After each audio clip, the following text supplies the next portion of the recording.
The film begins with 39-year-old Maya, who seeks comfort in her toy after an unsatisfying date with Henry, a mature man. After reaching climax, she unexpectedly becomes emotional about her sad life. The next morning, her best friend Tracy comes over, and they talk about various things. Maya mentions the NU Project, where women of all kinds proudly share their bodies to promote body positivity. She's baffled by how the women embrace their flaws, claiming she could never do the same. Maya also confesses her desire for a serious relationship that will lead to marriage, while Tracy doesn't share the same perspective. Tracy is open to younger guys, but Maya feels they have nothing to offer her. Tracy questions how Maya expects to find a man when she stays home, hibernating in old lady clothes. Such a good question. Later, while looking through photos, Maya recalls fond family memories. A call from her younger brother Philip interrupts her thoughts. They talk about their father since it's the anniversary of his passing, reminiscing about happy moments. Soon after, Kasim, a young delivery guy, arrives with Maya's order. Wearing a headset and lost in his music, he rings the doorbell repeatedly, oblivious to Maya calling out that she's coming. Maya finally emerges, and Kasim removes his headset. When he asks for a tip, her straight face makes him drop the idea and leave. She then spends a quiet evening alone, eating fried chicken and scrolling through the NU website. Before bed, she does some light reading, and that's a wrap of a day in Maya's life. The next morning, her usual routine is interrupted when she realizes she's out of coffee. She heads to a cafe, where the owner, Babatunde, greets her warmly and suggests she stay for a while. Maya claims she's busy at home, though that's far from true. When she realizes she forgot her wallet, Babatunde assures her the coffee is on the house. He sees this as a chance to see Maya again and makes her promise to return the next day. She agrees, thanks him, and leaves. While checking her mailbox, she runs into Mr. Ross, an older neighbor who tries to flirt with her. Maya is appalled, especially since his wife is upstairs calling for him. Besides, he's an old man who can barely walk, for crying out loud. The next morning, Maya keeps her promise and visits Babatunde's cafe. Though she doesn't talk much, she's focused on the book she's reading. Babatunde teases her about being the most educated person he knows and wonders when she'll put all that knowledge to use. Just then, Kasim enters, and Babatunde greets him warmly. Kasim instantly recognizes Maya and introduces himself properly. After he leaves, Maya comments on Babatunde's enthusiasm, and he reveals that Kasim is a very close friend. Maya thinks Kasim is too young, but Babatunde assures her that Kasim is smart and mature for his age, adding that age doesn't matter. That is definitely true. Just look at Mr. Ross. Back home, Maya settles in with more takeout and plays her voicemail messages. Henry leaves one, but she considers that chapter closed. To her surprise, she receives a text from Kasim. Later, Tracy lets herself in with her spare key and immediately starts sharing a story about meeting a deaf man who's interested in her. Tracy truly attracts all kinds of men. Maya then gets a call from Kasim, asking for advice about his studies. She suggests he find a tutor, but he reveals Babatunde recommended her and asks if they can hang out for a bit. Maya reluctantly agrees and ends the call abruptly. Tracy's curiosity is piqued, and Maya explains the conversation. Excited, Tracy urges her to loosen up and have fun with Kasim, but Maya insists he's too young for her.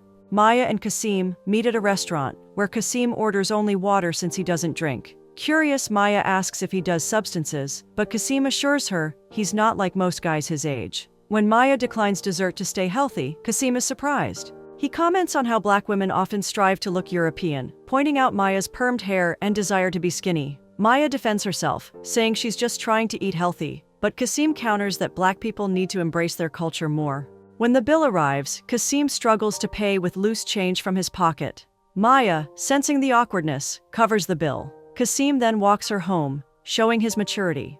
Maya feels flattered by Kasim's interest, but reminds him she's old enough to be his aunt. Kasim, however, isn't drawn to girls his age. He wants someone he can build a meaningful connection with.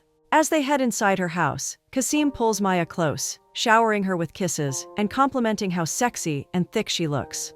They end up taking things further, and it turns out to be an amazing experience for Maya, so much for not being into younger guys. The next day, Kasim visits Maya at home, sharing his business plans, hoping she can help him sort them out. He browses through the books on her shelf, and she's surprised to learn he's also an avid reader. He tries to bring up the previous night, complimenting her sexiness, but Maya redirects the focus to his business plans.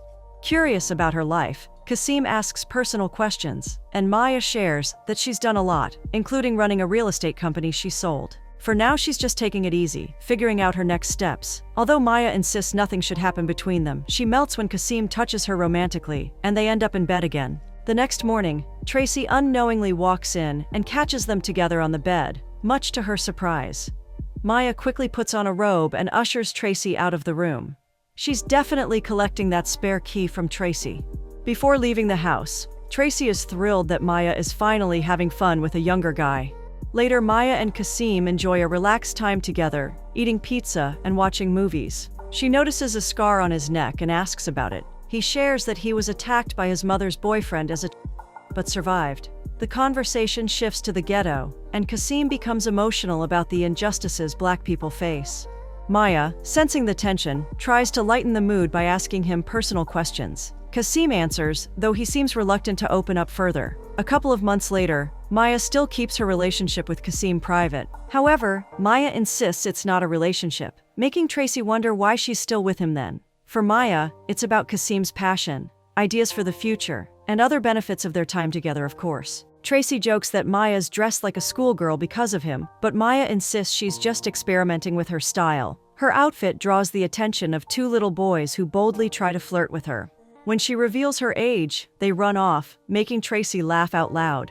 Back home, Kasim, who's waiting outside, questions her outfit, and they have a small argument. Though they quickly make up, another argument erupts the next morning, and Kasim storms off. Later on, Tracy reveals she's pregnant and feels upset about how it happened.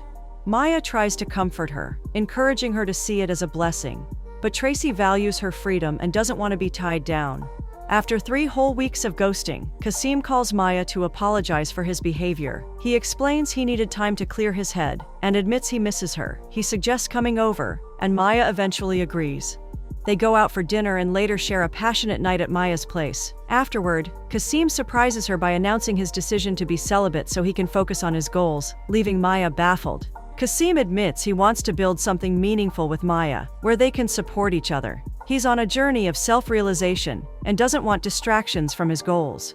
Maya respects his decision to be celibate, but points out they're at different stages in life. She admits she's not where she wants to be, but Kasim insists they can figure life out together. Later, while sorting through her belongings, Maya reflects on her father's advice about procrastination, leading her to reconsider her direction in life. Kasim later asks Maya to invest in him by buying a laptop. Maya feels uncertain, questioning whether giving him money is necessary, insisting she's not his guardian. However, Kasim explains it's something she can do because she cares about him, and she eventually agrees. Overjoyed, he leans in for a kiss. They almost get carried away, but Kasim quickly pulls back. Kasim curiously asks what Maya is doing on her laptop, but she shuts him down. When he voices his disappointment about how she treats him like a kid who can't handle her issues, she eventually opens up and tells him about the NU website. Kasim, however, begins peppering her body with kisses and eventually leans in for a passionate kiss. He stops before things can escalate and prepares to pray in order to control his arousal. The next day, Maya is excited to see her niece Zoe and pulls her into a warm hug. They catch up, talking about Zoe's school life. When Maya learns that Zoe is now a lesbian, she's truly shocked. However, she doesn't judge Zoe's choices, accepting her for who she is. Zoe, who's noticed Kasim's belongings in the house, curiously asks about the man in Maya's life. Maya eventually opens up about her situation with Kasim, leading Zoe to playfully tease her about being a cougar. During dinner, Kasim rings the doorbell, and Maya reluctantly answers. Before letting him in, she informs him about Zoe's visit, and he's excited to meet her family. Though Maya initially doesn't want him to meet Zoe, she eventually gives in. Kasim starts an interesting conversation with Zoe but struggles to accept her being a lesbian. Before he launches into a speech about Black culture, Maya steps in and stops the conversation, sparing Zoe from his intense beliefs. The next morning, as Zoe prepares to leave, Kasim, who crashed in the living room, advises her to finish her studies and not drop out. Later, Maya runs into Babatunde, who thanks her for supporting Kasim. However, he refers to Kasim as Marshall and begins sharing some surprising details about Kasim's past. Apparently, Kasim grew up in an unstable environment, and it was his mother who attacked him. He's also spent 4 years in jail and is even expecting a baby. Maya is overwhelmed by the revelation and quickly excuses herself. Back home, Maya angrily confronts Kasim about his lies. He tries to defend himself, explaining that he didn't tell her because of the way she'd react. Maya, however, has had enough and demands he leave. Kasim gets angry, telling her he didn't share his past because he's focused on building a better future, unlike Maya, who seems stuck in her life. In frustration, he drops her house keys as she requested and storms off. Maya, heartbroken, slams the door behind him, feeling disheartened by how things have turned out. On Tracy's birthday, Maya opens up about her ordeal with Kasim, admitting that his company made her feel alive and useful since she was helping him. She wonders if she's changed and asks Tracy for the truth. Tracy admits that she's retreated into herself since her father passed. Tracy also informs Maya about her appointment to terminate the pregnancy. Before Maya can ask if she's sure, Tracy assures her that she's 200% certain. Maya offers to accompany her, which brings Tracy some relief. The next day, Maya, feeling emotional and drinking while swaying to a slow heartbreak song, decides to call Philip. He immediately realizes she's drunk and expresses his disappointment in her relationship with a younger guy. However, Maya called Philip to talk about Zoe. She advises him to give her space and accept her sexuality, urging him to let Zoe make her own decisions. Philip listens, but still brings up Maya's relationship, declaring their father would be disappointed in her and ending the call. It seems Maya has returned to her dull routine. However, when she learns about the passing of Mr. Ross's wife, she's struck by the fragility of life. She goes for a run the next morning, overwhelmed by emotions, and breaks down in tears at how her life has become. Determined to move on, she starts packing her old belongings for storage, finally sorting her life out. The next day, Maya pays a visit to Tracy.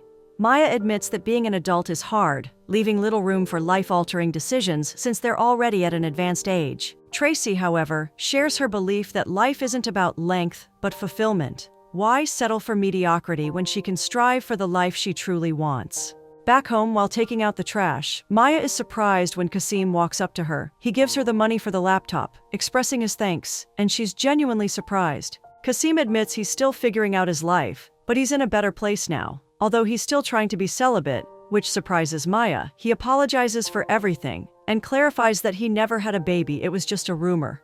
Maya, now at peace, feels there's no need for further explanation. She wishes him well and lovingly cups his cheeks before heading upstairs. Kasim stops her midway, complimenting her sexy and thick body as usual, which genuinely pleases Maya. Back inside, Maya undresses in front of the mirror, finally embracing her body and all its thickness. She's happy in her skin and decides to participate in the NU project, ready to share her body with the world. With her life back on track, Maya is at peace once more.